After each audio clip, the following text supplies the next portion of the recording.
¿Cómo están? Bienvenidos, ¿cómo les va? Bueno, aquí estamos nuevamente para empezar esta convergencia. Hoy es un día muy especial. Hola, Soco. Un día muy especial porque los tenemos, como ustedes los ven ahí, Alejandro y a Niurka, que son los creadores del departamento de agrohomeopatía en la universidad. Y que, como siempre, están llenas de sorpresas, de cosas. Hola, Lakmi. Llena de novedades. Y hoy hay grandes novedades que ahora voy a pasar a dejarlos a ellos para que hablen. Este espacio que creamos en la universidad y que nos engalana Alejandro y Ñurka que lo dirijan. Niurka es una gran investigadora de hace muchos años, que para los que no la conocen, ella está instalada en la Universidad de Berna, pero bueno, viaja por todo el mundo, es requerida como investigadora. En este momento está en Perpignan, ahí en Francia, con todo un grupo grande de veterinarios y que están interesados también en estas cuestiones. Y Alejandro es el director de CIMASUR, que es una organización que está en el sur de Chile, que se dedica a la investigación y aprovecha las posibilidades de poder investigar en universidades. Por eso que las últimas cosas que ha hecho Alejandro es investigar sobre la información que hay en las nanopartículas cuando dinamizamos un remedio homeopático. Y presentación que va a ser, una de las presentaciones que va a ser en el Congreso de Colombia, ahora el Congreso de la Liga, hacia fin de año. Y bueno, que es un gran investigador y un queridísimo amigo. Voy a empezar simplemente con esto. Nosotros, cuánticamente hablando, intercambiamos materia, energía e información con el resto del universo. En estas dimensiones lineales donde nosotros nos comunicamos de lo alto y lo bajo, lo ancho, lo profundo y la dimensión del tiempo, en estas dimensiones intercambiamos con lo que tenemos alrededor. Se podría decir, dicen los cuánticos, que hace 7 años no teníamos ninguno de los átomos que tenemos ahora.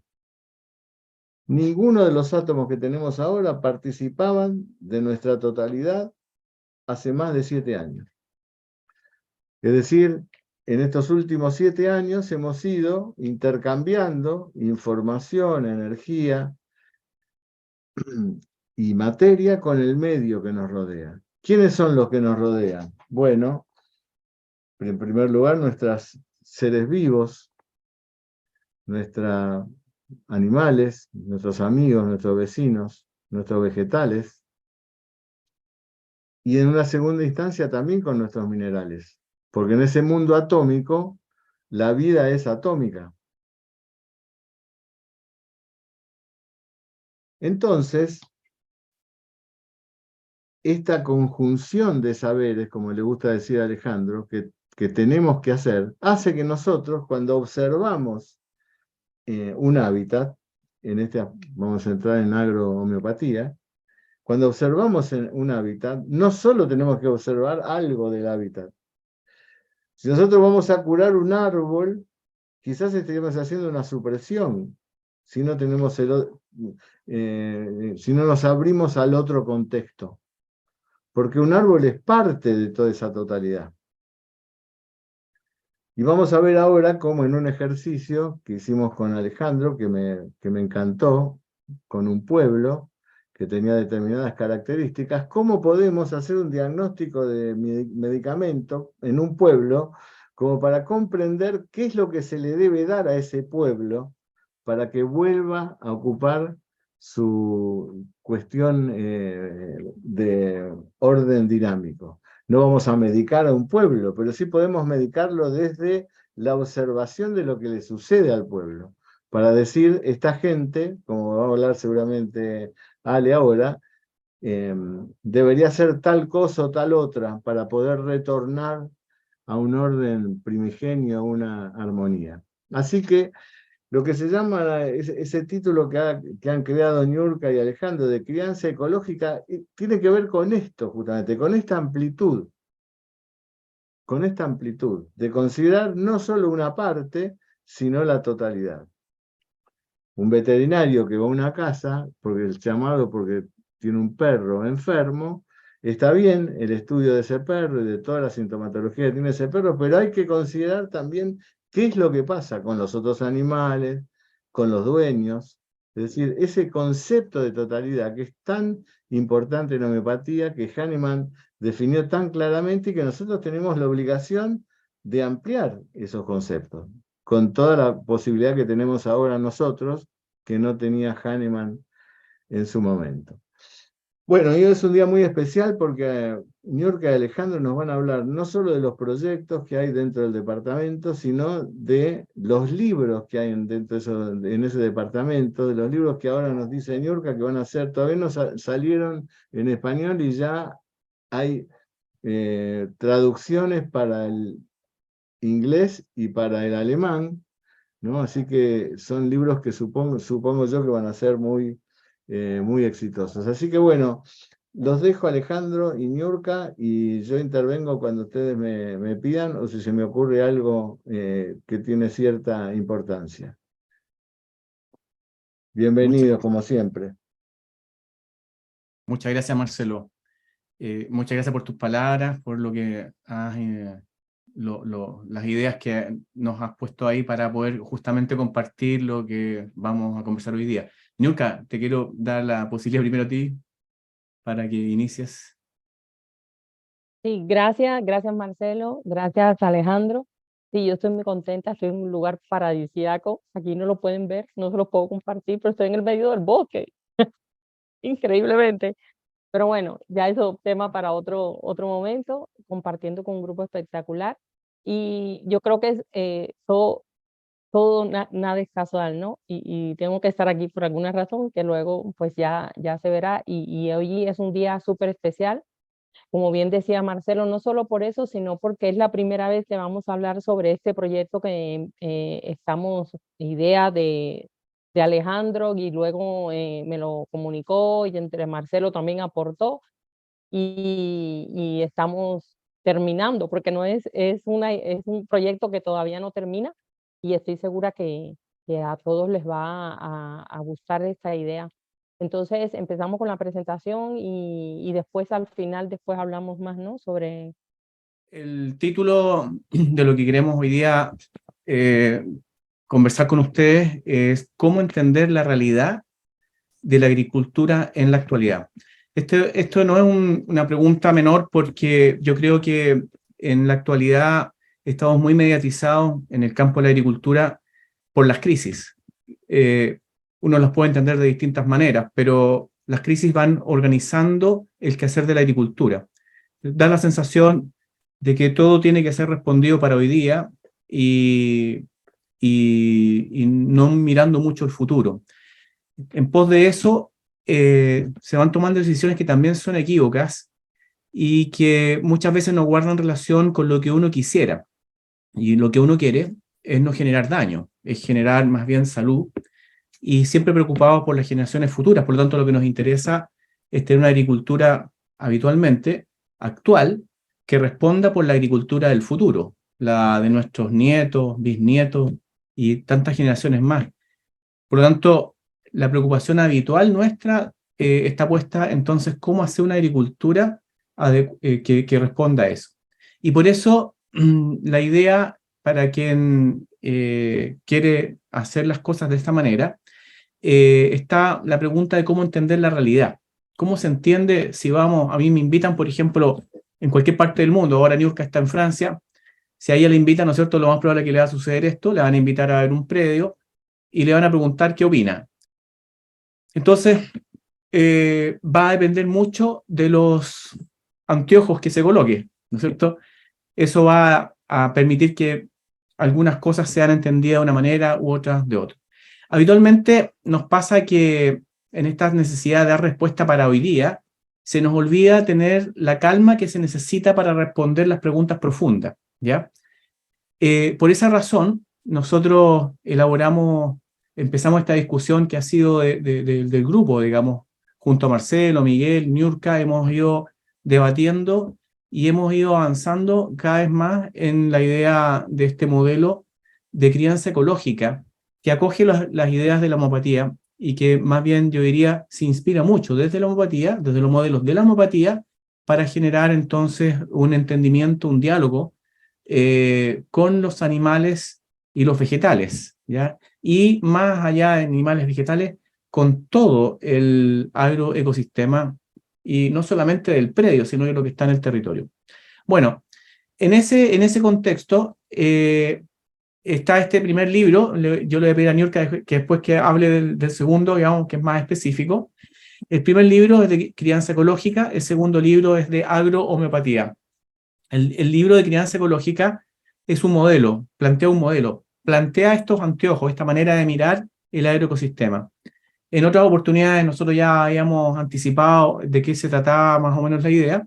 Hoy día lo vamos a presentar ya con más robustez. Hemos trabajado durante todos estos meses, ha sido, yo diría, un desafío de alta complejidad.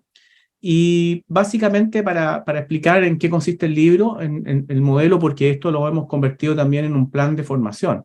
Es parte de lo que nosotros vamos ahora en octubre, vamos a promocionar, vamos a contarles y los vamos a invitar a participar de este que en realidad hemos estado discutiendo la posibilidad de que puede hacer cursos, diplomados y magíster también en torno al tema de la crianza ecológica, porque sin duda es un tema muy profundo y es bastante, yo diría, extenso en términos de su comprensión, y por eso hay que ver, digamos, de qué manera uno quiere trabajar para ver cuánto es lo que necesita comprender. El libro básicamente tiene 4 partes, el de crianza ecológica. Yo quisiera simplemente hacerlo a modo de introducción para lo que voy a presentar ahora, que es lo que quiero invitar a Marcelo a compartir, básicamente para que se entienda en qué contexto está esto que vamos a conversar con Marcelo. Lo primero es que el libro tiene una primera parte que, o más bien, si uno lo mira desde el resultado del libro es que uno entiende que cuando va a visitar un predio, un territorio agrícola, donde hay animales, vegetales, cultivos, etcétera, fauna silvestre, lo que va a mirar son patrones de crianza, patrones. Por lo tanto, uno va a entender que hay ciertas configuraciones que, dado que uno las entiende, le es relativamente, yo diría, esperado hacer un buen diagnóstico y un buen pronóstico de lo que está ahí, que ese es un desafío importante. Y esto es muy interesante en la medida que uno lo mira en poblaciones. Uno puede mirar un predio, pero ¿qué pasa si uno va a ver un territorio? ¿Cómo hace el cálculo para el territorio? ¿Cómo diagnostica un territorio y cómo pronostica un territorio? Por eso el tema de los patrones de crianza son muy, muy significativos. Eso es una inspiración que viene, yo diría, en este caso, de dos fuentes. Uno, de la homeopatía, que también trabaja patrones, y el segundo, que son todas las propuestas que se han derivado de la teoría de la autopoiesis, ¿ya? Que de ahí son las fuentes para trabajar este concepto de patrones. La pregunta entonces es cómo se elaboran esos patrones en función de reconocer 2 elementos muy importantes. El primero es la sustentabilidad. La sustentabilidad uno la puede mirar desde un punto de vista de un resultado. Uno puede decir que la sustentabilidad es el resultado que uno obtiene después de hacer una serie de prácticas, ¿ya? Eso es una reducción, pero es importante para entenderlo en términos prácticos, porque lo que uno dice es, si voy a un predio, ¿yo cómo sé que este predio es sustentable o no es sustentable? Esa es la pregunta. Entonces, mirar esos resultados puede ser interesante porque uno puede aplicar, hay muchos investigadores y escuelas que han elaborado indicadores de sustentabilidad, pero ninguno de ellos, o la pregunta es, si yo tengo muchos indicadores que hablan de sustentabilidad, ¿es suficiente? ¿Me puedo quedar tranquilo y puedo seguir haciendo lo mismo que estoy haciendo? ¿O hay algo que no estoy viendo adecuadamente y puede que esa sustentabilidad sea pan para hoy y hambre para mañana? Y nosotros nos hemos dado cuenta que si relacionamos la sustentabilidad del predio y del territorio con otra variable, que es la viabilidad nos va a demostrar cuál es la capacidad que hay de mantener esa sustentabilidad. Entonces, perfectamente uno podría tener sustentabilidad, pero podría tener inviabilidad. La inviabilidad tiene que ver con todo lo que hacemos para generar esa sustentabilidad. Es posible que yo vaya hoy día, miro un predio y digo, los indicadores de sustentabilidad están muy buenos, así que me quedo tranquilo. Pero si aplico las variables de viabilidad, me voy a dar cuenta de que tengo un problema instalado que se va a mostrar en un futuro que puede ser muy próximo. Y por lo tanto, la conclusión de este modelo es que no basta mirar la sustentabilidad, hay que mirarla asociada a la viabilidad de los agroecosistemas. De eso entonces se trata estos cursos que vamos a ofrecer, estos diplomados, magíster, van a explicar cómo se hace eso, cómo se llega a establecer entonces que un predio o un territorio efectivamente está dentro de un patrón de crianza estable. Eso es lo que nos interesa saber. Bien, por lo tanto, aquí simplemente es mostrarles a lo que hemos llegado. Esto lo vamos a promocionar muy pronto, en octubre, ya vamos a hacer el lanzamiento y junto con eso vamos a mostrar las opciones de formación que nosotros vamos a hacer justamente atendiendo a esta propuesta que estamos haciendo. Si lo miramos ahora, para poder introducir la pregunta que vamos y el diálogo que vamos a tener con Marcelo, si miramos este modelo, pero vamos a presentarlo ahora con gráficos para entenderlo un poquito más. Si lo miramos en términos de qué significa esto, el modelo se plantea desde una propuesta matemática, es teoría de conjunto, ¿ya? Entonces uno puede decir que la resultante de lo que vamos a hacer es aplicar simplemente la teoría de conjunto. Y por lo tanto, uno puede decir que un primer conjunto es todos aquellos indicadores que hablan de sustentabilidad, ¿no es cierto? Tal como expliqué también en cómo desarrollamos el libro. Pero lo que queremos ver es cuánto de la práctica y de todo lo que se hace, no solamente las prácticas, sino que son las orientaciones, los valores, los principios que están puestos en esas prácticas, cuánto de eso, en su conjunto, explica viabilidad. Y si uno mira las dos grandes variables que son viabilidad y sustentabilidad, la pregunta es, ¿cuánto se intersectan estas dos variables?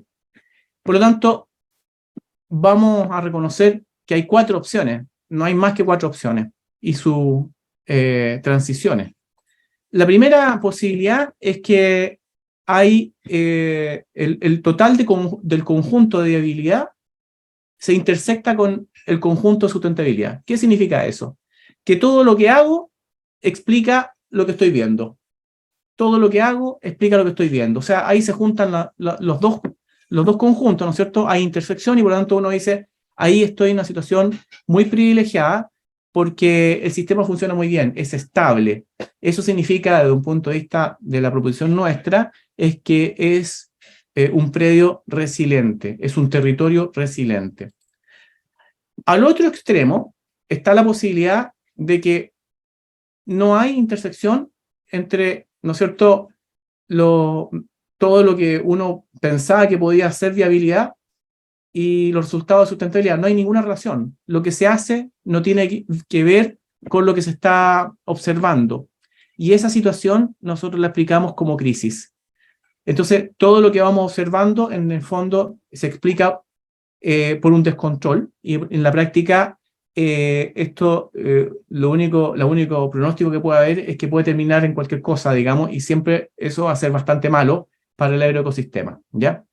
Y las otras dos opciones son las que están primero en una posibilidad de qué sucede si todo lo que yo hago, lo hago bien, la gestión la hago bien, ¿no es cierto? Todas mis prácticas las he ido haciendo bien, y por lo tanto lo que uno debería pensar es que si todo lo hago bien, pensando en criterios ecológicos, ¿no es cierto?, y de cuidado, eso debiera generar sustentabilidad y sin embargo no se da la sustentabilidad, sino que se muestra sustentabilidad, hay indicadores de sustentabilidad, pero eso no se desarrolla muy fuertemente, y por eso se le llama a este patrón de un patrón contradictorio, ¿ya?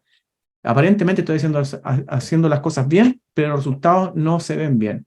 Eso es una realidad que nos ha tocado observar mucho y que está debido básicamente a los efectos que tiene el contexto sobre el predio. Por lo tanto, uno puede decir que, por ejemplo, yo puedo haber estado haciendo muy bien todas las prácticas ecológicamente hablando de un predio, pero estoy afectado porque hay un contexto que son mis predios vecinos, que me están afectando porque todos usan una agricultura contaminante y de alguna manera mi predio terminó absorbiendo eso a pesar de que yo lo hacía bien. Por eso mis indicadores de sustentabilidad no van a ser buenos y eso es una situación contradictoria. Y la última es que, muy por el contrario, uno puede observar buenos indicadores de sustentabilidad, pero la viabilidad, cuando uno la mide, es muy precaria, y eso explica que me he consumido todo lo que tenía, y todavía los indicadores son buenos, pero como me los consumí todos, voy a tener entonces derechamente un problema en el mediano a corto plazo.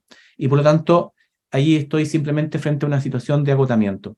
Este patrón es bastante común y uno puede pensar que las cosas las está haciendo bien y puede estar incluso pensando que está en el primer nivel, que es resiliencia, porque está observándolo en función de los indicadores de sustentabilidad. Sin embargo, no tiene mecanismos para explicar esa sustentabilidad en el tiempo. Bueno, eso nos llevó a algo que ya en otras charlas yo aquí con Niurka hemos presentado, que es esta gráfica que muestra los cuatro patrones. Resiliencia, ¿no es cierto?, que para nosotros explica un nivel 1, el deseado.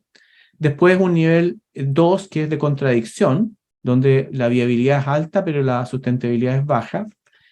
Después un nivel 3 de agotamiento, en que la sustentabilidad es alta, pero la viabilidad es baja, y la crisis en que ambos variables son bajas.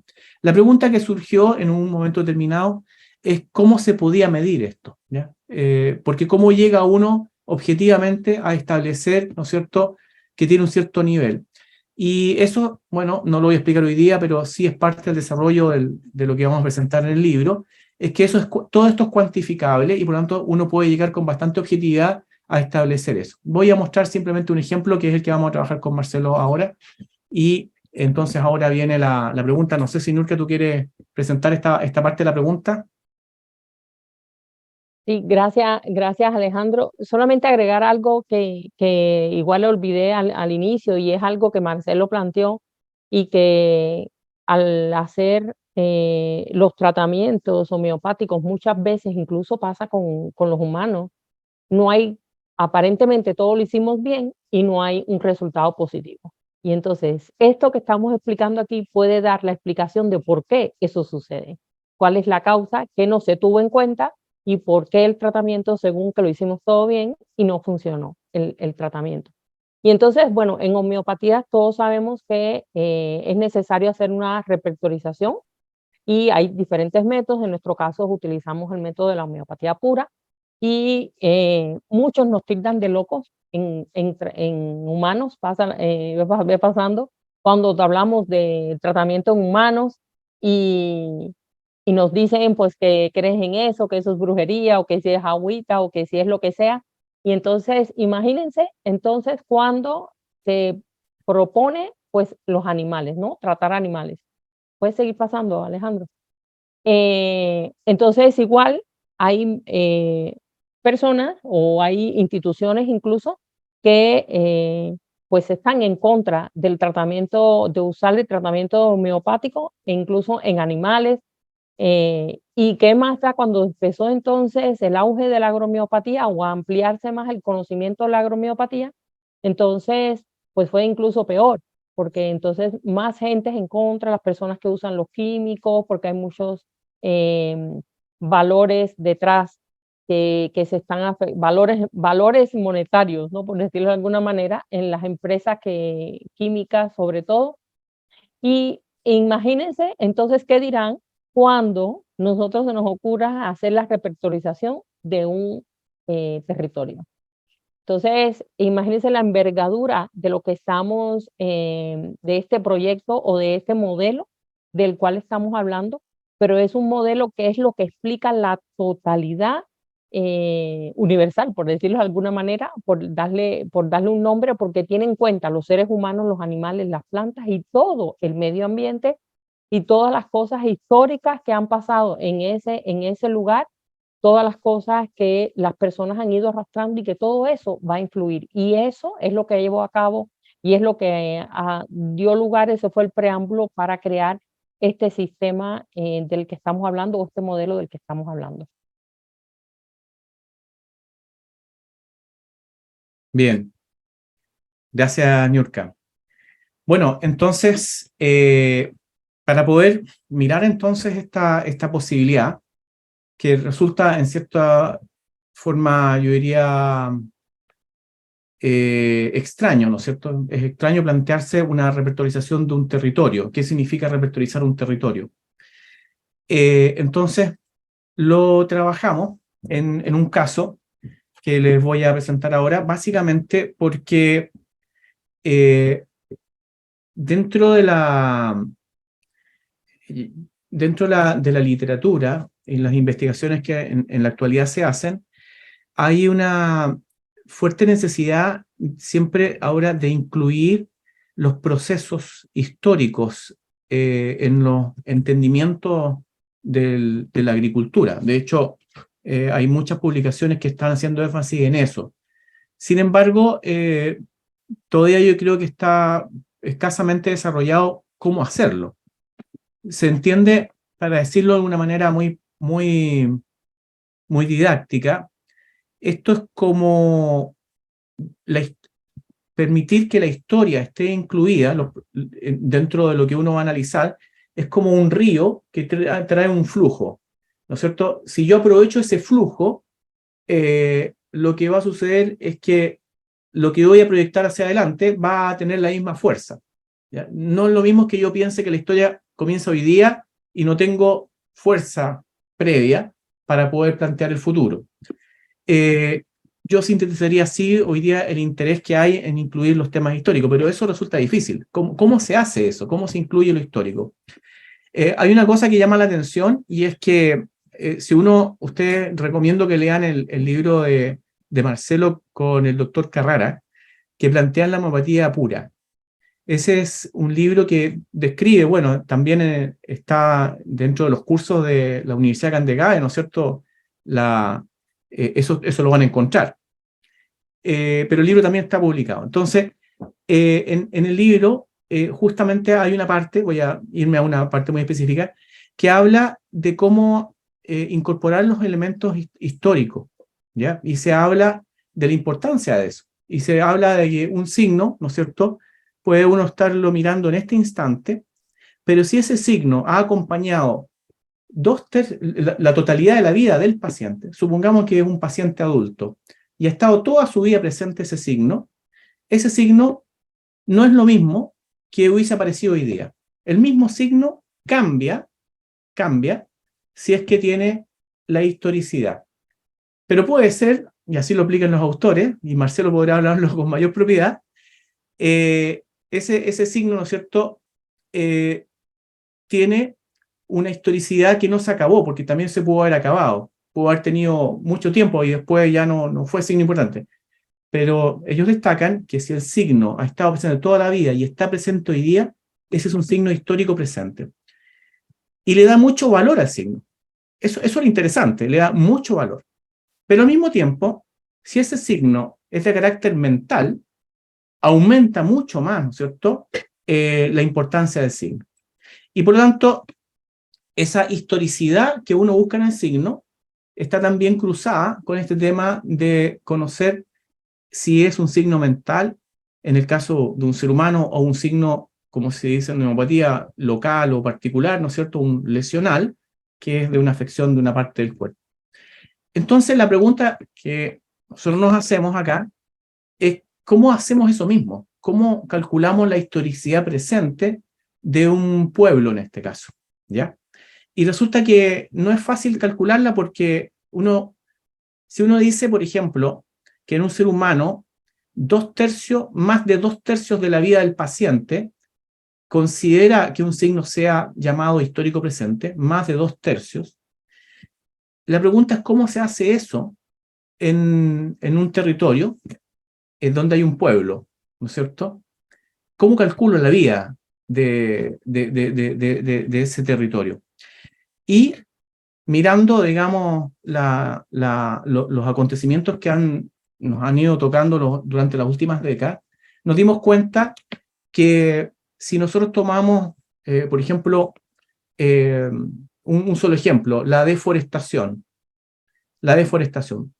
como signo.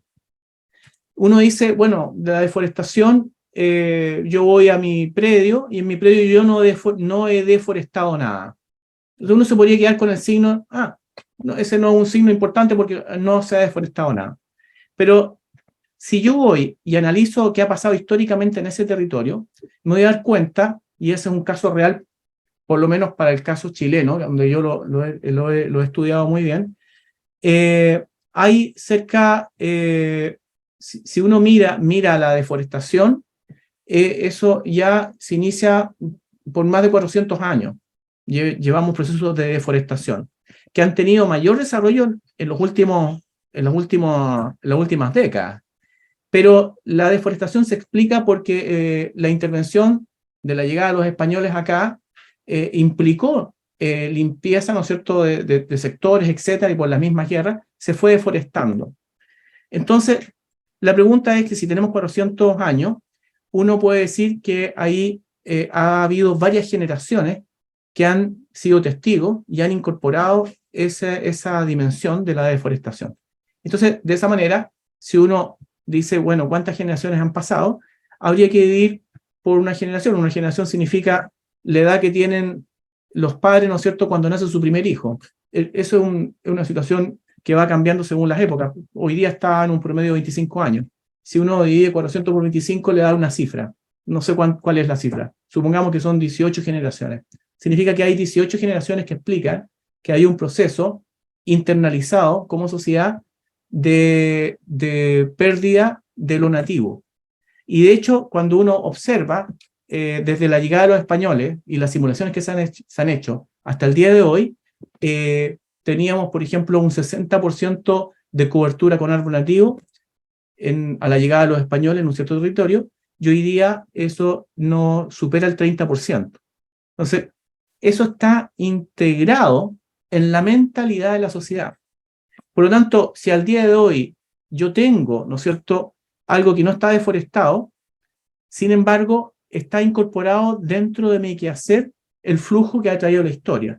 Es una sociedad que no se ha dado cuenta cómo ha ido eliminando el bosque nativo. Entonces, hay que tener mucho cuidado entonces con las lecturas de un territorio determinado, porque uno puede decir, no, aquí yo no he hecho nada, pero no se trata de lo que yo he hecho, se trata de lo que la historia me ha ido contando y de lo que yo he tenido que ingresar.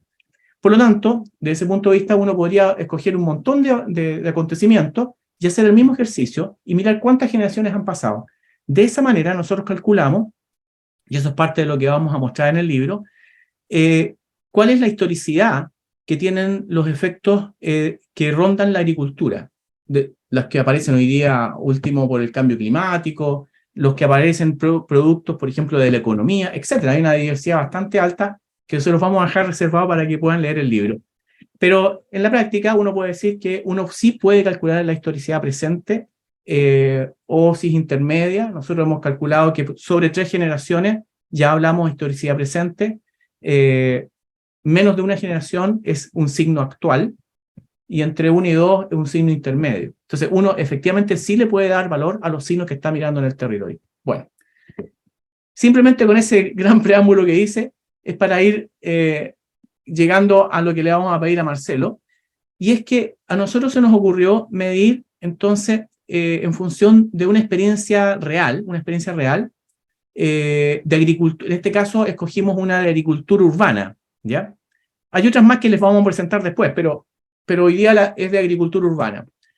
¿Y por qué de agricultura urbana? Porque me pareció decidor el que esto es un ejemplo que está medido con una cantidad de datos muy impresionante desde el año 90 hasta el año 99, ¿ya? Son 10 años de intervención de agricultura urbana con agricultura de base agroecológica, ¿ya? Donde lo que se trató de hacer fue tomar un pueblo que fue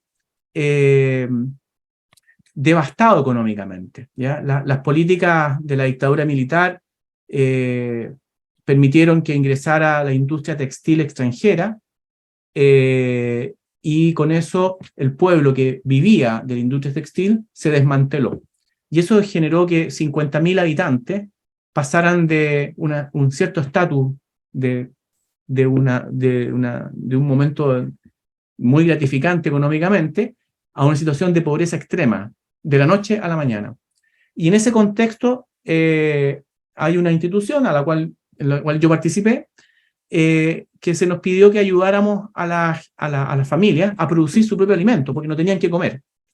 Entonces instalamos un proceso de agricultura urbana. Y el proyecto permitió además no solamente hacerlo, sino que medirlo durante muchos años.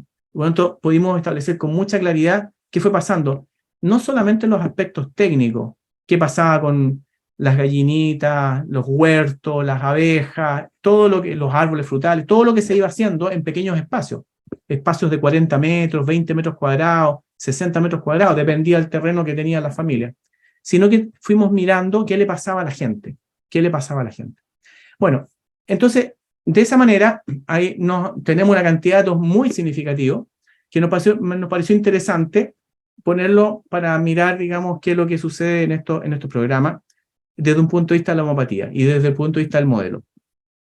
Entonces, el punto está en que cuando uno hace una repertorización en la homopatía con las personas, lo que uno trata de buscar son signos, ¿no es cierto?, que expliquen un sufrimiento, una alteración, algo que explique, ¿no es cierto?, una desestabilización. Y esa desestabilización surge, entre otras razones, de los problemas con la moral. Muchas veces hay temas que están asociados, ¿no es cierto?, a situaciones que uno no puede compensar moralmente y se desestabiliza. Esa es una explicación. Cuando uno lo mira así, uno dice, chita, pero eso es con un paciente. Esa es una de las explicaciones, cómo se llega. Hay otras explicaciones también, pero es una sola. La pregunta es cómo lo hacemos en un pueblo, cuando son 50.000 personas. ¿Cómo lo hacemos? Para explicar también el problema, cuando uno lo trabaja con animales, no puede aplicar, yo soy médico veterinario, pero yo no puedo aplicar la misma lógica de la moral, ¿no es cierto?, con un perro o un gato. Entonces la pregunta es, ¿dónde está la base del desequilibrio de un paciente felino, canino, ¿no es cierto? ¿Cómo hago yo para calcular eso? Y lo que yo miro ahí es la pérdida de la libertad, ¿ya? En medicina veterinaria, desde el campo de la etología, se habla de las pérdidas de las libertades, ¿ya? Entonces, en la práctica, el desajuste de la pérdida de la libertad es lo que me lleva a mí a una crisis en un paciente veterinario. Bueno, si seguimos, entonces podríamos hacer lo mismo y preguntar qué pasa con los vegetales, ¿no es cierto? Y mirar qué es lo que produce la desestabilización en el campo de los vegetales. Eso se lo voy a dejar a Niurka para que después lo explique. Pero viene ahora entonces el problema, ¿y cómo lo hacemos entonces? ¿Y qué es lo que explica este desajuste en el plano de los pueblos, de un territorio? En este caso, de una comuna, ¿no es cierto?, que estaba haciendo agricultura urbana. Y la conclusión la obtuvimos a partir de un planteamiento que hace Manfred Max Neef, que fue premio Nobel alternativo. Max Neef ya falleció hace algunos años atrás. Él obtuvo el premio Nobel alternativo y generó una propuesta sobre el desarrollo a escala humana. Y en ese desarrollo a escala humana, él explica cuál es el desajuste que se produce y que a nosotros nos sirve para calcular la misma lógica que hacemos con la homopatía. Y él dice que este desajuste se produce por la pérdida de las necesidades humanas. las pérdidas de las necesidades. Eso es lo que caracteriza. Y el trabajo muy interesante que hace es que él llega a establecer cuáles son las necesidades. Y él dice que hay una confusión muy grande en la sociedad porque gran parte de lo que nosotros creemos que son necesidades, en realidad son satisfactores para las necesidades. Y él logra describir básicamente 9 necesidades. Por lo tanto, las necesidades humanas no son infinitas, sino que son muy concretas. Y él dice más bien, son estas 9 necesidades las que necesitan satisfactores. ¿Y cuáles son las necesidades? Las necesidades son la creatividad, la participación, la libertad, la identidad, el afecto, el entendimiento, el ocio. Bueno, esas son las necesidades. Por lo tanto, uno dice, si eso se desajusta, la sociedad se desajusta. Entonces, ¿qué hicimos nosotros? Medimos estas necesidades como causa del deterioro para decirlo de alguna manera, del alma del pueblo. El alma del pueblo se va a deteriorar, se va a desestabilizar si afectamos estas necesidades, ¿ya? Es decir, si a uno le quitan la libertad, lo van a afectar. Si a uno no le permiten que sea creativo, lo van a afectar. Si a uno no le dan tiempo para hacer lo propio, le hace ocio, lo van a afectar, ¿ya?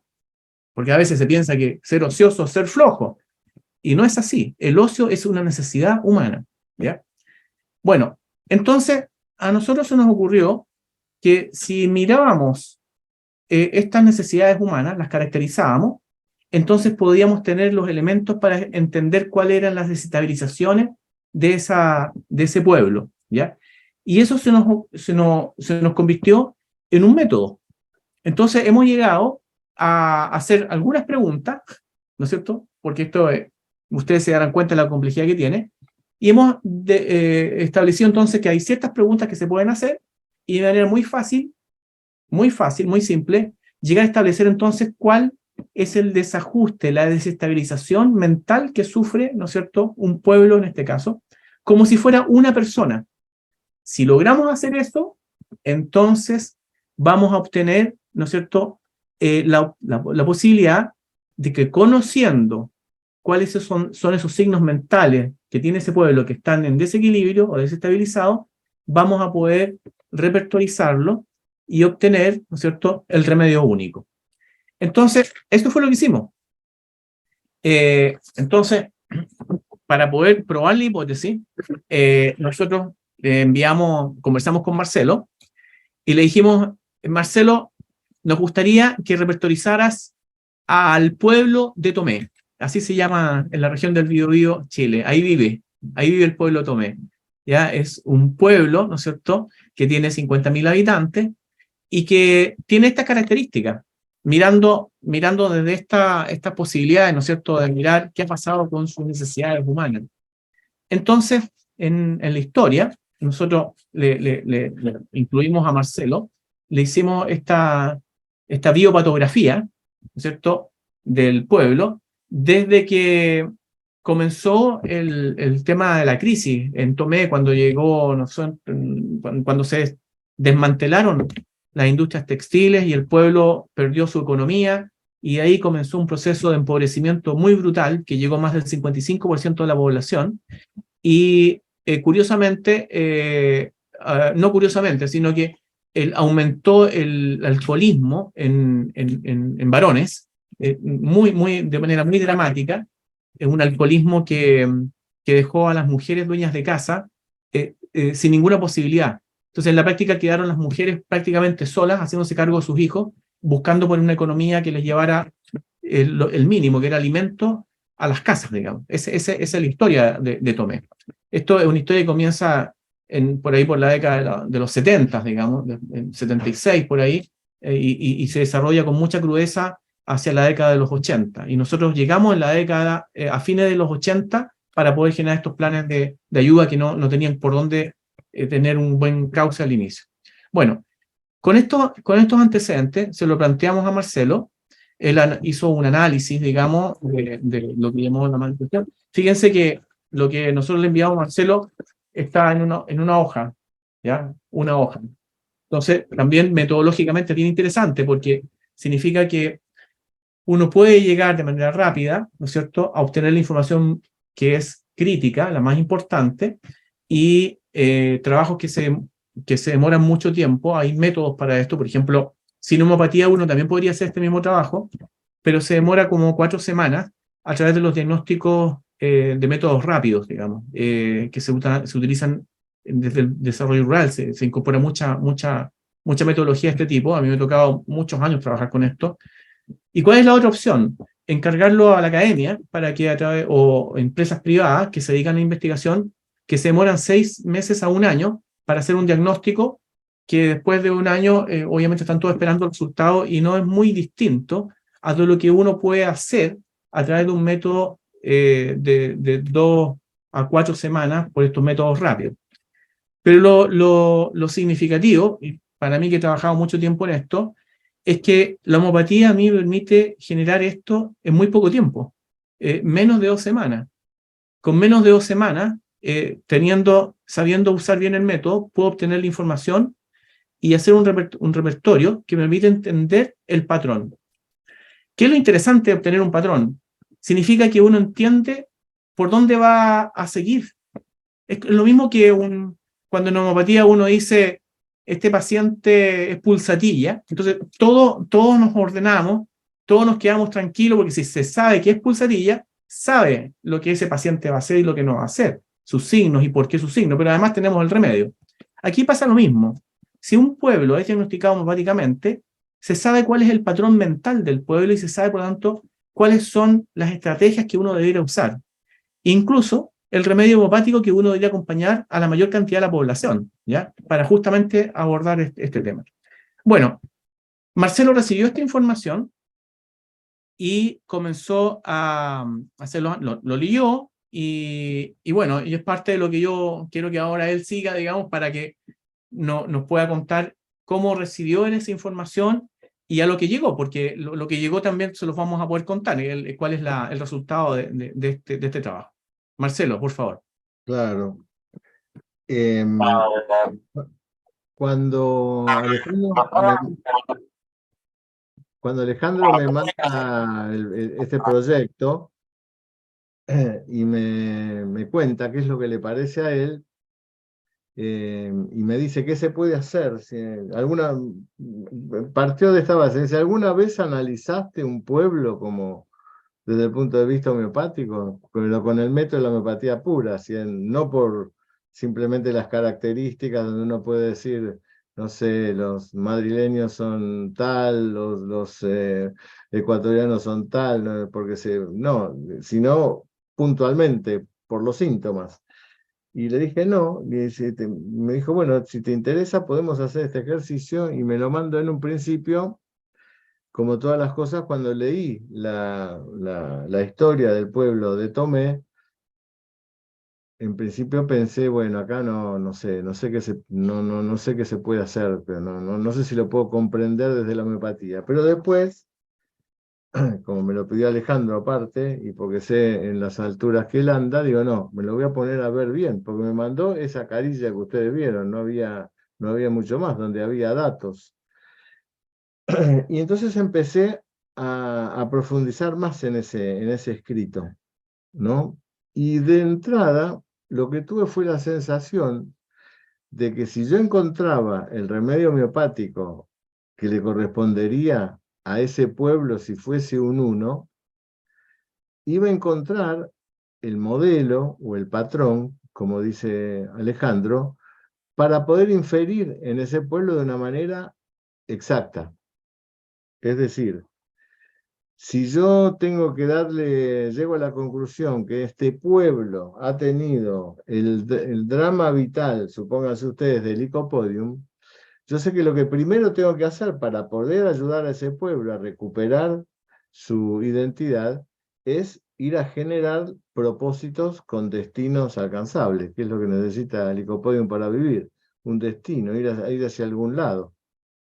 Si el diagnóstico fuese, no sé, Cilicia, yo sabría que a ese pueblo lo tengo que ayudar en la estructura de ese pueblo. Ese pueblo tiene que tener de movida una estructura para poder empezar ayudar a la comunidad. Bueno, esa fue una idea así general que se me ocurrió, y entonces les voy a decir un poco lo que pensé y que lo tiene Alejandro, ¿no? Este pueblo, con toda esta situación de haberle quitado su identidad, con el tema de no generar más su producto, que era los telares, los tejidos, el pueblo vivía de eso, quedó como en un estado de indiferencia, que es lo que me decía en ese lugar, en esa carta Alejandro. Es decir, las personas se aislaron, dejaron de producir, perdieron los desafíos comunes y perdieron el deseo de algo. Y a través de esa pérdida de deseo, que fue lo que primero yo capté de lo que me leía, ¿no? Por eso el alcoholismo, por eso el crecimiento demográfico totalmente enlentecido, la desidia, el desgano, empecé a pensar, bueno, primero, como síntomas caracterológicos, la falta de confianza, ¿no es cierto? La falta de confianza que tenía esa gente como pueblo para poder salir adelante. Entonces era un pueblo absolutamente dominado por cuestiones que venían todas de afuera. Y sobre todo, algo que me llamó la atención, como una especie de desprecio por esa situación.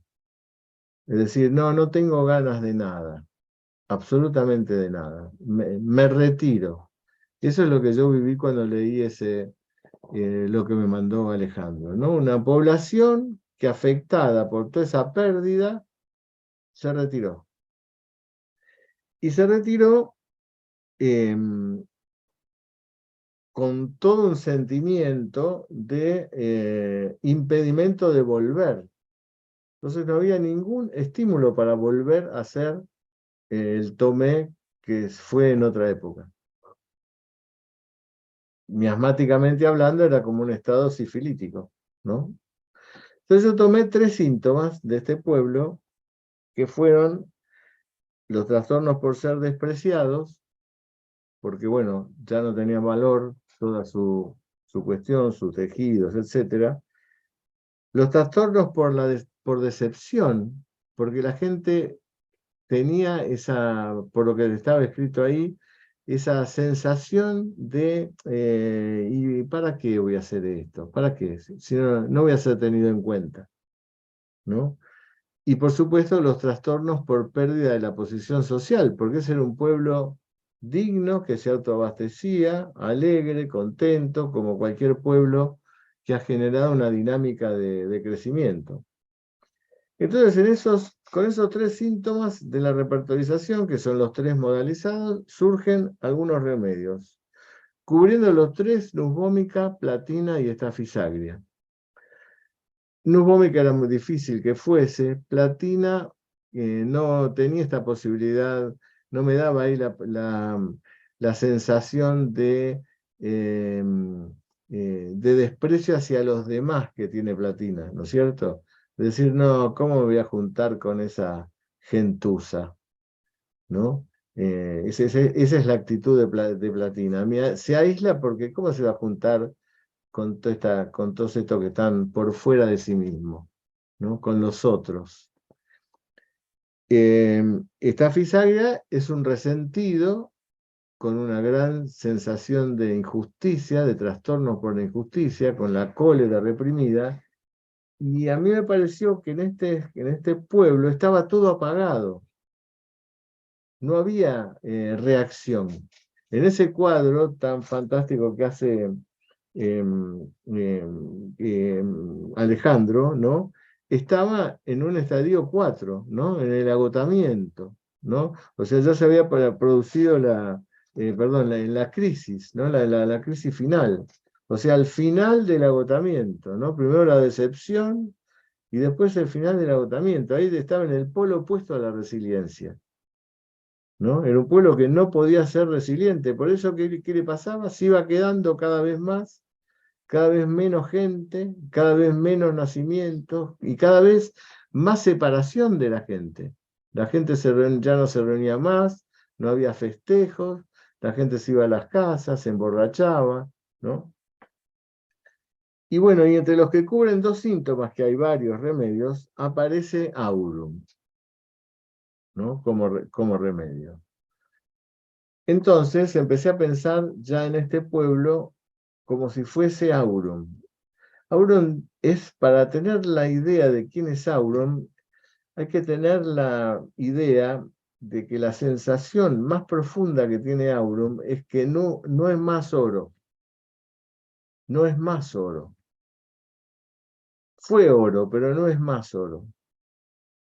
Por eso que aurum está, en sus etapas sobre todo sifilíticas, totalmente separado del medio y con la sensación de que, bueno, algo habré hecho yo para que esto sea así, algo habré hecho yo con el mundo para que el mundo me abandone.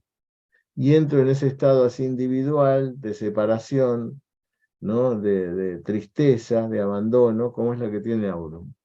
Entonces, ¿qué quiere decir este diagnóstico? Que si nosotros fuéramos a ayudar a este pueblo, supóngase usted dice, el Estado dice, bueno, ustedes tienen que ir a ayudar a este pueblo. ¿De dónde arrancamos? No, ahora vamos a ponerle, vamos a hacer una casa, le vamos a hacer... Todo eso no hubiera significado nada, hubiera significado, sí, mejoría para el pueblo. Pero a este pueblo había que resignificarlo desde esa identidad. Ustedes valían. Lo teníamos que volver a que recuperen su identidad áurea. Nosotros somos oro, qué sé yo, lo nuestro valía. Entonces lo que primero tendríamos que hacer con este pueblo es agilizar todos los procesos posibles para que vuelva a tejer, para que vuelvan a armarse estas situaciones de trabajo colectivo, ¿no es cierto? Y desde ahí recuperar el pueblo.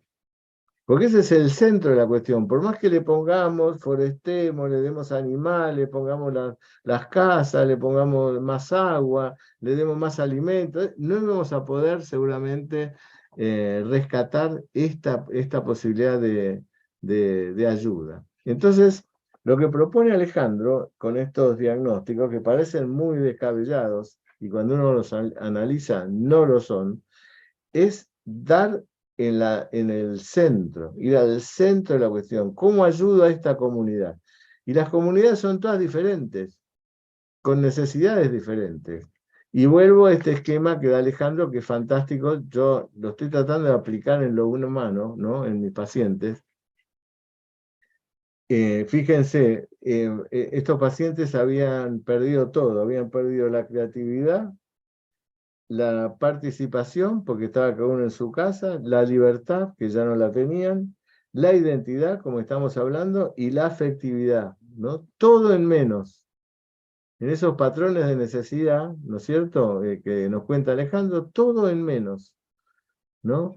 Entonces, ir a esos patrones para poder levantar al pueblo. Es decir, supónganse, ir a ese lugar, instalarse, cuántos son, quiénes son, no sé, una asamblea. Bueno, ¿y ustedes qué saben hacer? La mayoría le van a decir nada. En este momento no sabemos hacer nada. Bueno, pero su papá tejía. Sí, no, ese fue mi abuelo. Sí, el papá que tejía es aquel otro. Y bueno, empecemos con esto, empecemos. ¿No les gustaría armar una tejeduría nuevamente? Antes de hablar de cualquier cosa, de las casas, del Estado, de la forestación, antes.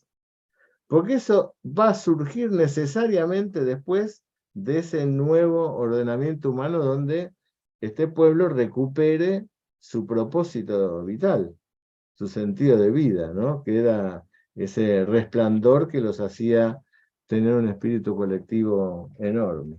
Entonces, fíjense que si uno fuera a trabajar desde el punto de vista sociológico sobre esta comunidad, tendría que trabajar en este sentido, ¿no? Y no con esos patrones generales como aparecen en el mundo, donde se cree que, bueno, si tiene una buena casa, tiene agua, tiene más o menos sabe hacer algo y va a ser feliz. No, va a ser feliz cuando recupere la colectividad, este pueblo de Tomé.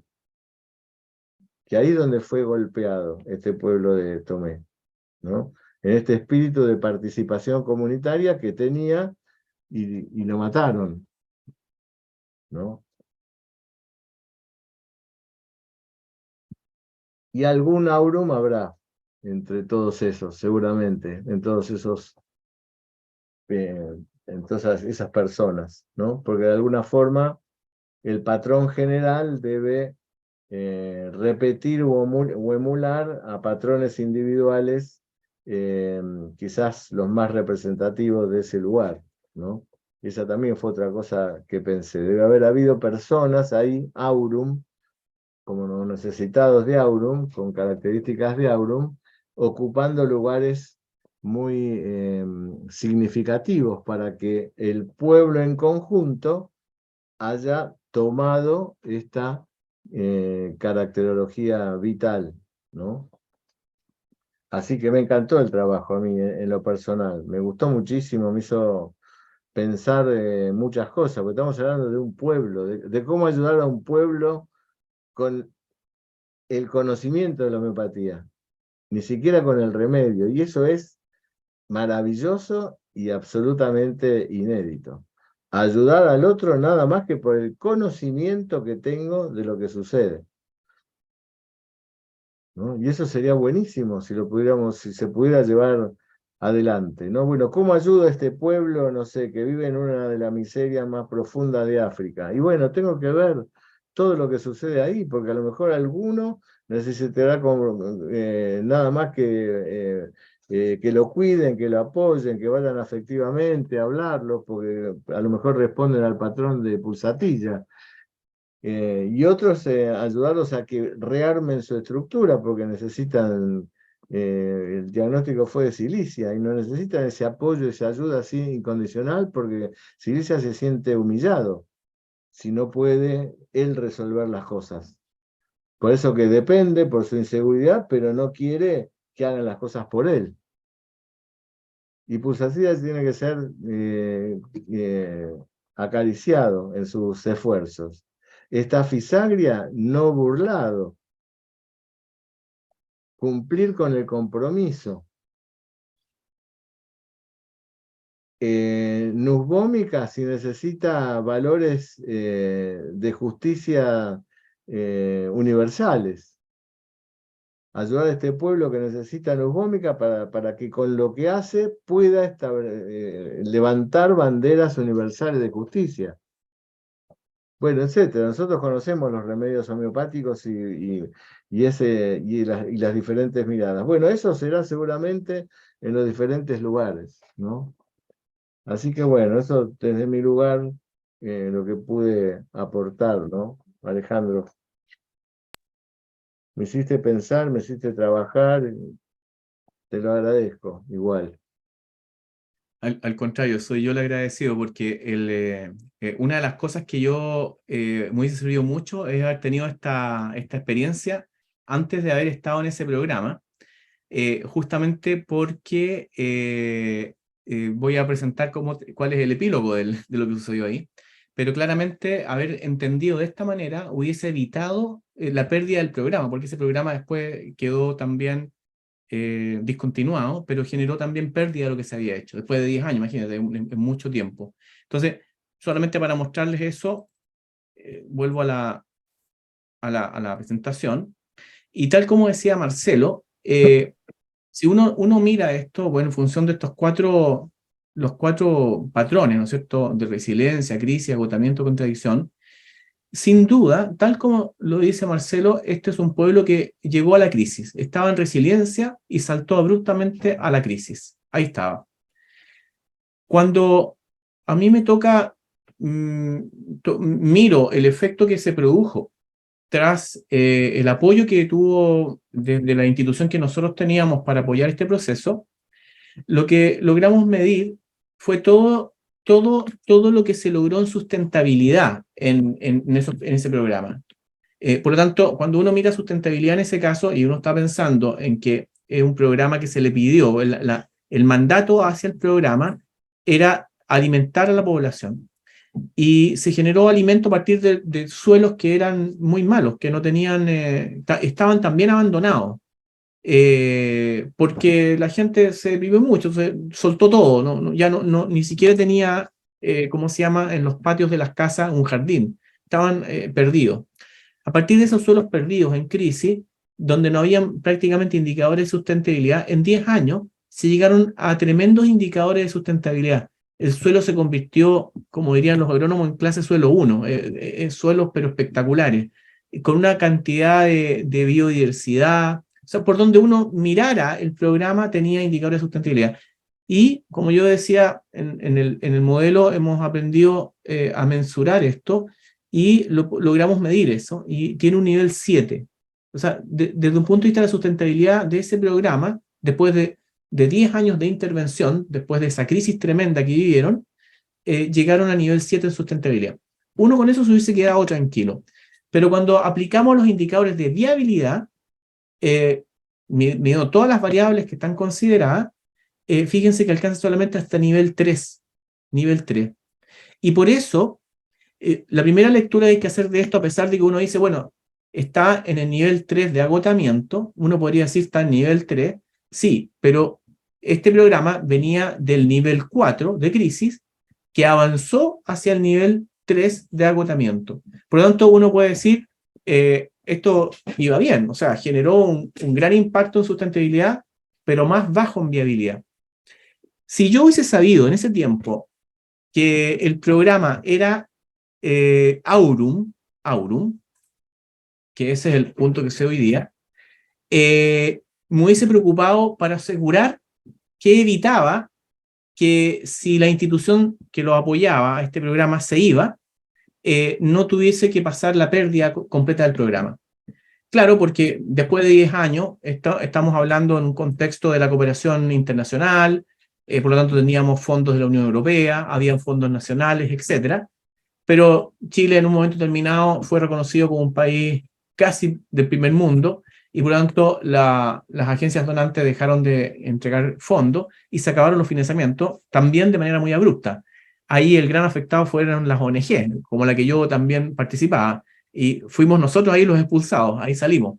Pero el punto está en que en lo que quedó ese programa, su viabilidad estaba caracterizada porque no logró, ¿cómo se llama?, generar un buen desarrollo de lo que también está explicado en el libro, tiene que ver con su identidad y el desarrollo de lo ético y político.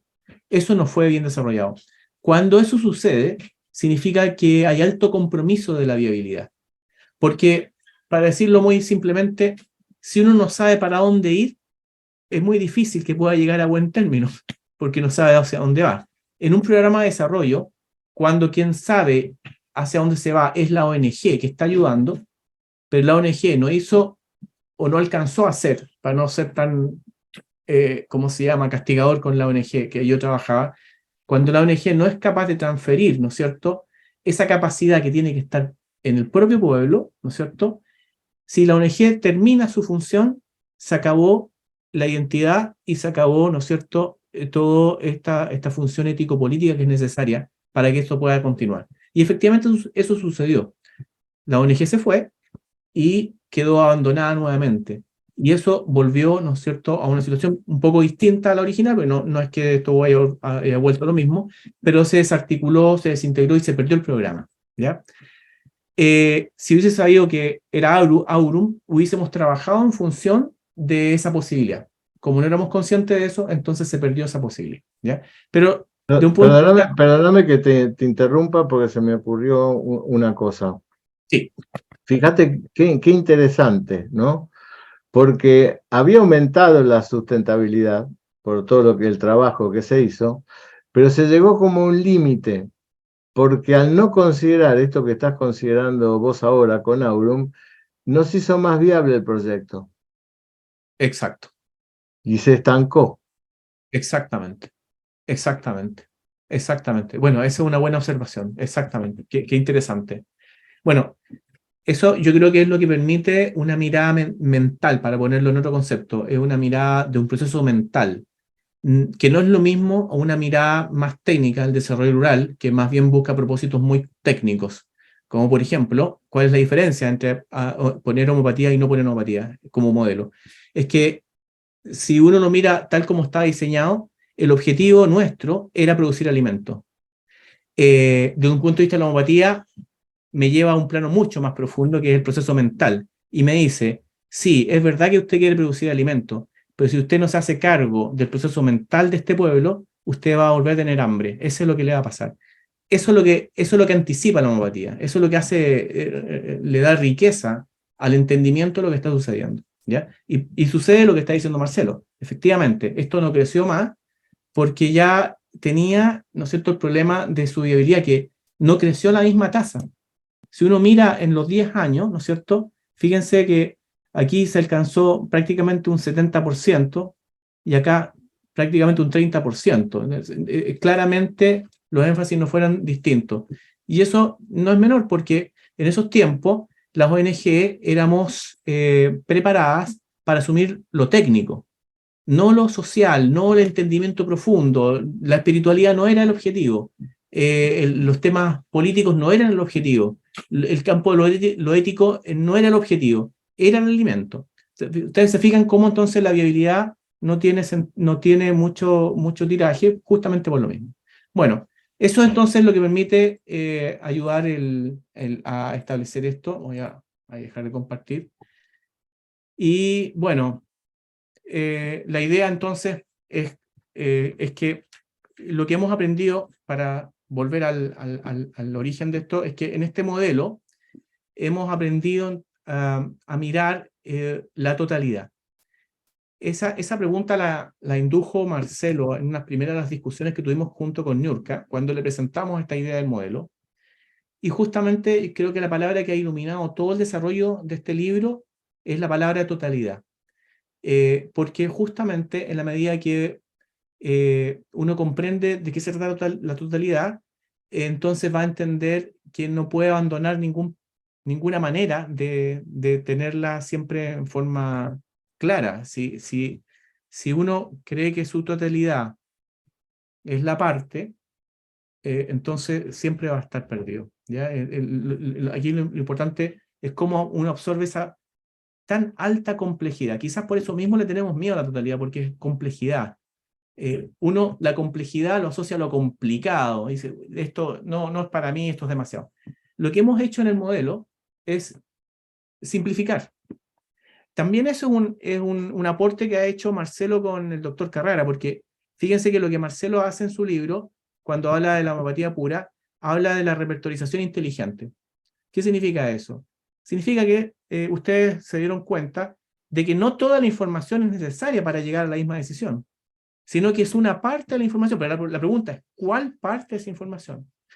Nosotros, inspirados en eso, por eso yo lo agradezco, hemos hecho lo mismo. Hemos analizado, reflexionado, investigado y hemos concluido, entonces, ¿cuáles son aquellos de ese conjunto grande, ¿no es cierto?, que explica el todo, pero cuáles son aquellas piezas que uno, tocando unas pocas, logra dar con la misma decisión? Y eso es lo que hemos logrado. Por eso este método de la repertorización de un pueblo es tan interesante, porque simplifica un análisis metodológico. Hoy día estos procesos metodológicos, desde el punto de vista de la investigación, se hacen con software muy sofisticado de programas de procesos mentales, que en la actualidad se hacen con grandes grupos, y se demora mucho tiempo, mucho tiempo.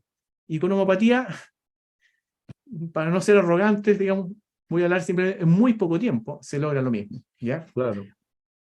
Esa era la idea. Darle la palabra a Niurka para contar la otra parte del libro, que este es el primer libro que vamos a lanzar, que es dentro del programa de formación de crianza ecológica. Niurka. Bueno, ya no tengo ni deseos de hablar después de eso.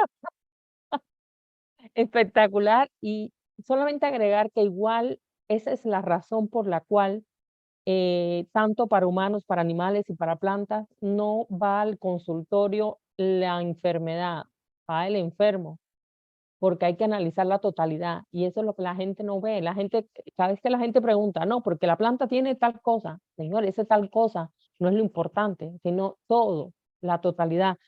Y entonces, hablando de esto, del libro también, que es un libro que se llama, bueno, el título es Agromiopatía, un- una forma diferente de curar, y entonces, pero yo le puse, ahora no tengo aquí, solamente tengo el índice, pero el contenido, pero ahora el título, el subtítulo, decía algo como cure las plantas y a usted mismo, algo así, decía el subtítulo, ¿no? Pero en este libro lo básico es, hay una explicación general de qué es una introducción a qué son los medicamentos homeopáticos, se habla del sistema de defensa de las plantas, los agroquímicos y cómo afectan el sistema de defensa de las plantas, los agroquímicos, y se empieza la introducción de la agromiopatía, cómo repertorizar una planta, cómo se utiliza la homeopatía en las plantas, eh, también el cuidado del suelo, cómo se debe cuidar el suelo. Se habla también de la posibilidad de usar los químicos, homeopatizándolos para revertir el efecto que ellos han producido. Y al final, un pequeño índice terapéutico, así le puse yo, para la agricultura, y una descripción que no es una materia médica, pero le llamé así porque no tenía otra forma de llamarle, para la agricultura, pero siempre haciendo salvando con una información de que esas indicaciones no son para todos. Si a usted no le funciona, entonces porque hay que analizar otras cosas. Eso de forma general para llegar a una aproximación inicial. Por eso a veces hasta que no me gusta ni hablar de esto de una materia médica, porque luego la gente se piensa que eso es una ley y que no hay y que no se cambia, y no, eso depende. Todo es relativo y depende de lo que tenga usted en el campo, y los análisis y las interacciones que hayan, porque eso también es otra cosa que tal vez Alejandro no dijo, pero también estamos restableciendo los vínculos que se han perdido. Al final eso es lo que ha sucedido, se han perdido todos los vínculos, se perdió la totalidad, y al perderse la totalidad porque se perdieron esos vínculos, y eso es lo que estamos haciendo. Y bueno, algo que queremos hacer es que está todavía ahí en creación, y es un libro conjunto entre Alejandro y yo, donde vamos a hablar, ahí vamos a incluir toda la investigación de las nanopartículas, cosas que estamos obteniendo. Bueno, eso ya va a ser más adelante, pero bueno, súper contenta de estar en este proyecto, y muchísimas gracias Alejandro y Marcelo y bueno, a la universidad por permitirme no ser parte. Muy bueno. Hay un aspecto que quería aclarar.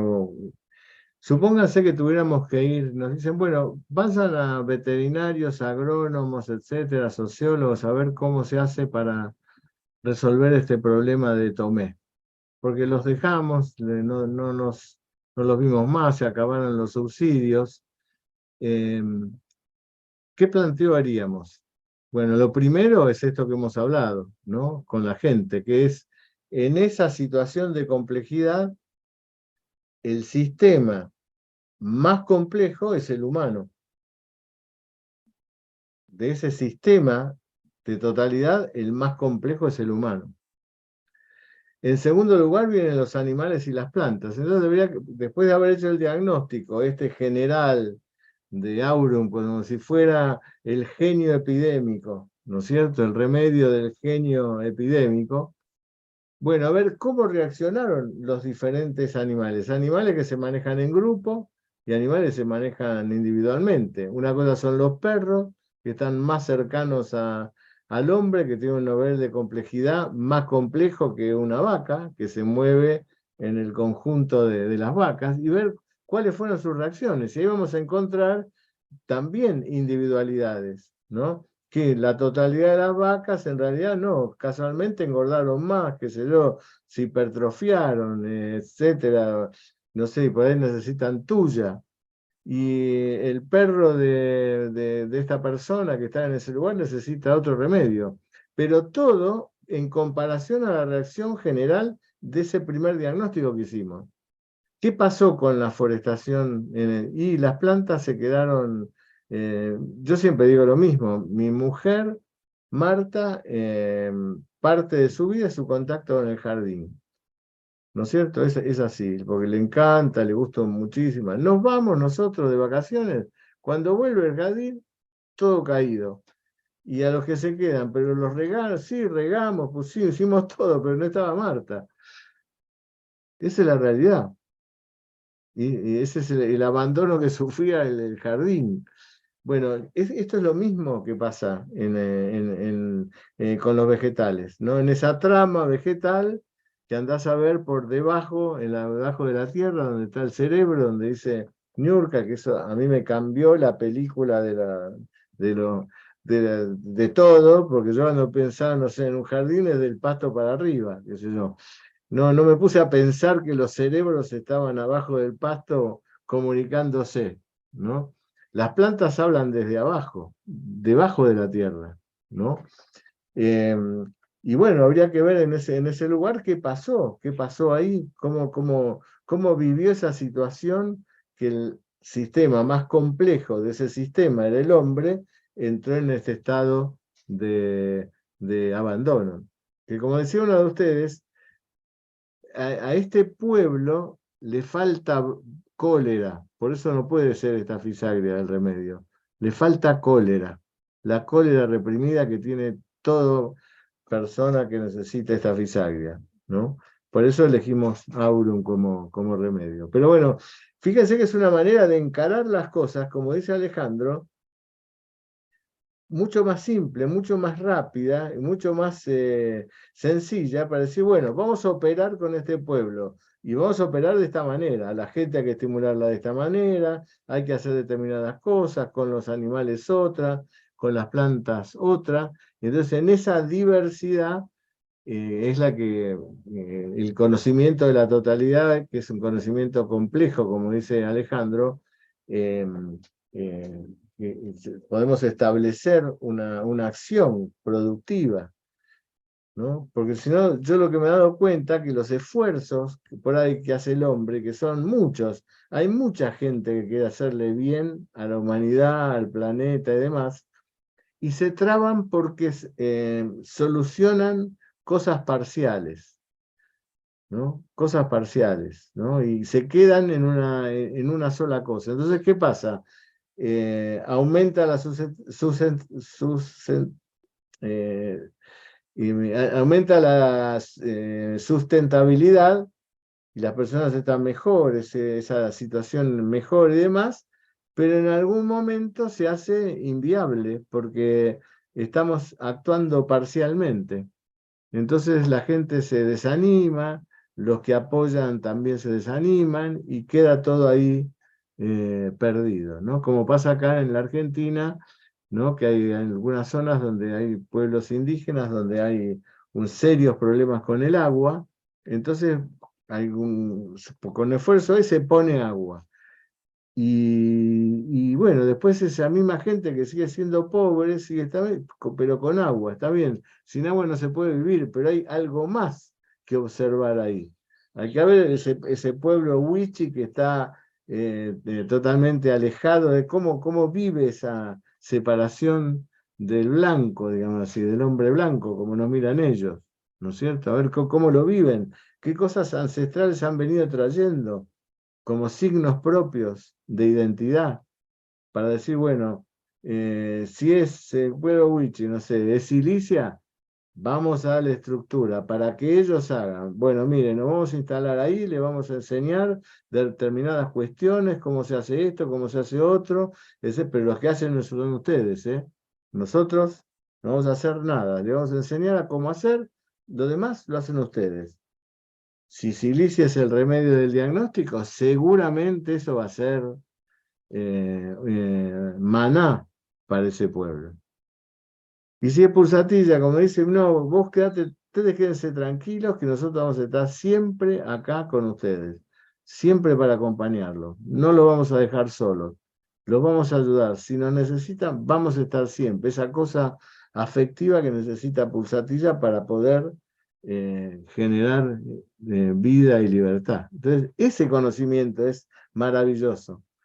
Y a lo mejor son dos pueblos que necesitan lo mismo, no tienen nada, no tienen esto, no tienen lo otro, demás, pero lo que necesitan energéticamente es otro tipo de estímulo. Así que este paso que están dando Alejandro y Niurka, que es un paso fundamental. Yo tengo casi 50 años de homeopatía. Nunca he escuchado trabajos que vayan a buscar ahondar esta complejidad.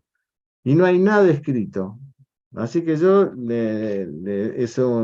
somos los que tenemos, los que estamos acá, tenemos el privilegio de estar participando de la iniciación de algo que es una línea de pensamiento filosófico y práctico que creo que va a tener grandes evoluciones. Por eso que siempre pido que lo único que necesitamos en la universidad es el apoyo de los que están y el boca a boca, porque nosotros no pagamos, ¿cómo se llama? Ay, se me fue la palabra. Propagandas. No hacemos propaganda. No invertimos en eso. Todo lo que se cobra en la universidad queda en la universidad más los gastos que tenga la universidad. Y los que son profesores de la universidad lo saben que más allá de los aranceles y qué sé yo, nunca tenemos digamos así, recaudamos económicamente. Todos tenemos la esperanza que en algún momento, por ser profesor, cobremos algo en la universidad. Pero bueno, todo se reinvierte en función de que la universidad crezca. Pero para crecer necesitamos que nos recomienden, ¿no?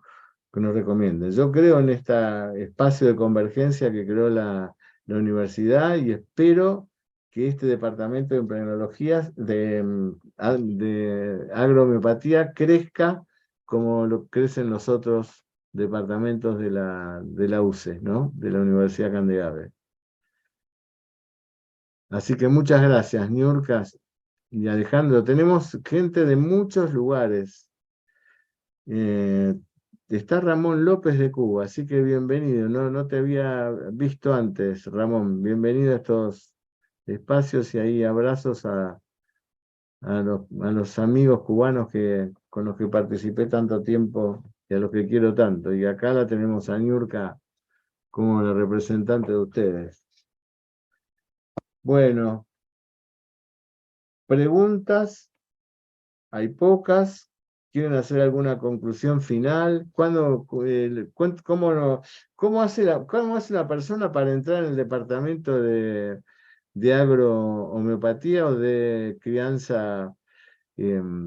¿Cómo hace? ¿Se anotan? ¿Van a empezar a hacer de nuevo porque me habían dicho que iban a cambiar un poco el tema, que no sea solo un curso, sino sea una cosa evolutiva donde Sí, el que se anote y en la primera clase entra con todos. Es decir, no es que haya niveles de formación, aunque bueno, supuestamente las personas que están ahí, cuanto más formadas estén, mejor, ¿no? Eso sí, arrancaría ahora, en octubre.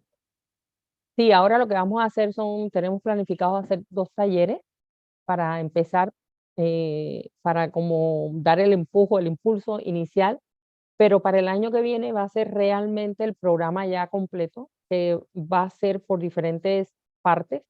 El que haga todo el programa completo se gradúa de máster. El que haga una parte, pues de diplomado hasta aquí. Y el que quiera hacer un curso particular, pues se gradúa de ese curso solamente. Es decir, vamos a dar esas facilidades y que la persona Perfecto. estudie hasta donde quiera y lo que quiera estudiar. Esa va a tener esa ventaja. Buenísimo, buenísimo.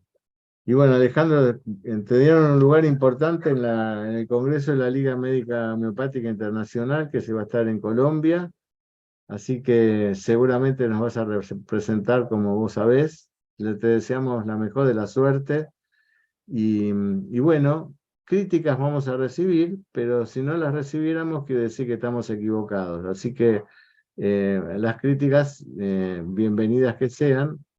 Y yo sé que estamos tocando intereses con estas cosas, pero bueno, eh, las pasiones son así, ¿no? Y mucha suerte, Niurka, ahí con los veterinarios franceses de ese lugar maravilloso donde estás. Sí, muchísimas gracias. Sí, estoy ya aquí súper contenta. No quiero irme de este lugar. Este lugar mágico. Claro. Sí. O la mágica sos vos por ahí también, que vas a esos Pues lugares mágicos. yo traigo la Bueno, magia, pues no sé. Pero bueno, está genial y lo más importante es que cada vez se sabe más sobre, la gente está más interesada en estos temas y no, por eso también investigué sobre cómo traducir y entonces por eso, como bien dijiste, antes que esté en español ya tengo la forma de traducir y porque es importante darnos a conocer en todas partes, no solamente quedarnos en el mundo de habla hispana. perfecto. Marcelo, Bueno, yo simplemente sí, quería agradecer lo que estoy leyendo en el chat a todas las personas que están escribiendo. Gracias a ustedes porque la verdad es que lo que decía Marcelo, aquí es importante que podamos contar, intercambiar y hacer crecer esto. Eso es lo que nos interesa, eso es lo que nos motiva. Así que con mucho gusto vamos a recibir todos aquellos que puedan, que quieran ser parte de este proceso que vamos a iniciar el próximo año ya con mucha fuerza. Así que muchas gracias, un agradecimiento a cada una y uno de ustedes. Y a ti, Marcelo, bueno, también. Yo sé que eh, la homopatía es lo tuyo. O sea, yo digo, a uno le pasa algo a Marcelo y lo va a leer en homopatía sin ninguna duda. Pero reconozco el cariño que le da a los trabajos que uno le pide. Cuando uno le pide, te presento este desafío, no es el único que le hemos presentado, varios más. Pero siempre con mucho cariño. Y eso yo lo agradezco mucho de parte de ti, Marcelo. Así que también agradecido de ti. gracias, queridos hermanos Niurka y Alejandro. Muchas gracias. Bueno, el Un jueves abrazo que grande. viene vamos a hablar con Matías Lains del camino del héroe. El héroe somos todos nosotros, ¿no? De este camino que es caminar por la vida, ¿no? Con las cosas de la vida, con las etapas de la vida. Y bueno, así es convergencia, ¿no? Tratar de aunar y hacer confluir eh, el humanismo que podamos. Así que bueno, otro jueves feliz, les mando un abrazo, gracias Alejandro, gracias Nurka, gracias a los que están ahí, un abrazo grande. Bueno, les mando un abrazo grande a todos, cuídense, que tengan una buena semana y nos vemos el jueves. Adiós.